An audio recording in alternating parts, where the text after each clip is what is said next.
Cases پر آج عدالت کا بڑا اہم فیصلہ، پنجاب حکومت کو منہ کی کھانا پڑی۔ 9 مئی کا یہ معاملہ تھا اور خان کی ملاقاتوں میں اہم درخواستوں میں علیمہ خان آج عدالت میں اہم ان کی ملاقات بھی ہوئی، میٹنگ بھی ہوئی، اور مودی کا دورہ بھارت سعودی عرب مختصر کر کے وہ واپس آ چکا ہے، اور بڑی اہم میٹنگ جس میں محمد بن سلمان، ڈونلڈ ٹرمپ، اسرائیل، ایران اور اسلامی ممالک سمیت کشمیر کے معاملے پر ہندوستان کی حمایت، حالات انتہائی تشویشناک۔ آرمی چیف کے خطاب کو مورد الزام بھارت میں ٹھہرایا جا رہا ہے۔ پاکستان میں آپریشن کی تیاری،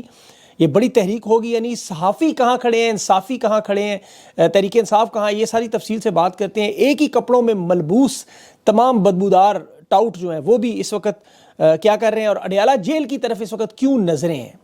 اور عالیہ حمزہ کی ضمانت بھی منظور ہوئی۔ شاندار استقبال کا معاملہ، اس پہ بات کریں گے۔ سندھ میں جو دھرنے ہیں، تحریک ہے، تاجر سڑکوں پر ہیں، کسان سڑکوں پر ہیں اس معاملے پر، اور امریکہ کا جو بل تھا جو ولسن کا، اس کی گونج، امریکہ میں پہلا بڑا اثاثے ضبط کرنے کا معاملہ شروع ہو گیا، اور منرل مائنز بل پر اس وقت عوامی نیشنل پارٹی نے آل پارٹی کانفرنس میں تحریک انصاف، پیپلز پارٹی، نون لیگ، تمام جماعتوں کو بلایا ہوا ہے۔ اس پہ بھی اہم تفصیلات آپ کے سامنے رکھتا ہوں، لیکن سب سے پہلے آج سپریم کورٹ میں حکومت کو بہت بڑا جھٹکا لگا۔ ان کے کروڑوں روپے کے وکلا اور 2 سال کی کاوش کے بعد آج جج کے سامنے تسلیم کرنے پر تیار ہو گئے کہ ہمارے پاس شواہد نہیں ہیں۔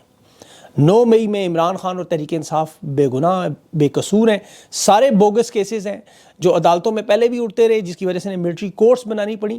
آج 12 مقدمات میں جسمانی ریمانڈ حاصل کرنے کے لیے پنجاب حکومت 2 سال کے بعد دوبارہ سپریم کورٹ پہنچ گئی۔ جسٹس ہاشم کاکڑ یہ کیس سن رہے تھے اور پنجاب حکومت کا کیس اٹھا کے پرے مارا، اپیل نپٹا دی کہ جاؤ جا کے ٹرائل کورٹ میں کرنا ہے جو کرو، کہ تمہیں 1.5 سال کے بعد جسمانی ریمانڈ کا خیال آیا کہ عمران خان کی وائس میچنگ کرنی ہے، فوٹو گرامیٹک ٹیسٹ کرنے ہیں، اور وہ کہہ رہے تھے عمران خان ہمارے ساتھ تعاون نہیں کرتے۔ جسٹس ہاشم کاکڑ نے کہہ رہا تھا کہ ملزم آپ کے حوالے ہے، جسمانی ریمانڈ کا فیصلہ آپ نے کرنا ہے، 30 دن آپ پہلے ریمانڈ لے بھی چکے ہیں، اور 1.5 سال ہو گئے، آپ کو یہ یاد نہیں آیا کہ ٹیسٹ کروانے تھے۔ FIR آپ نے 14 مہینے تک درج نہیں کی، گرفتاری تب ڈالی جب عدت اور سائفر میں عمران خان کی ضمانت ہوئی، اس کے بعد آپ نے بریت کے بعد گرفتاری ڈال دی۔ شواہد اگر آپ کے پاس USB میں پڑے ہوئے ہیں کہ عمران خان نے ٹویٹر یا واٹس ایپ پہ کوئی پیغامات دیے تو جا کے ان کا فورینسک کروائیں۔ 14 مہینوں میں نہیں، یہ تمام کی تمام اپیلیں اٹھا کے پھینکی، اور یہ بہت بڑی جیت تھی، بہت بڑی جیت کہ یہ کیس ان کا ہوا میں اڑ گیا۔ عالیہ حمزہ کی ضمانت بھی آج 1 لاکھ کے مچلقوں پر منظور ہے، اور ایک بڑا عظیم الشان استقبال کی تحریک انصاف تیاریاں بھی کر رہی ہے اس کی۔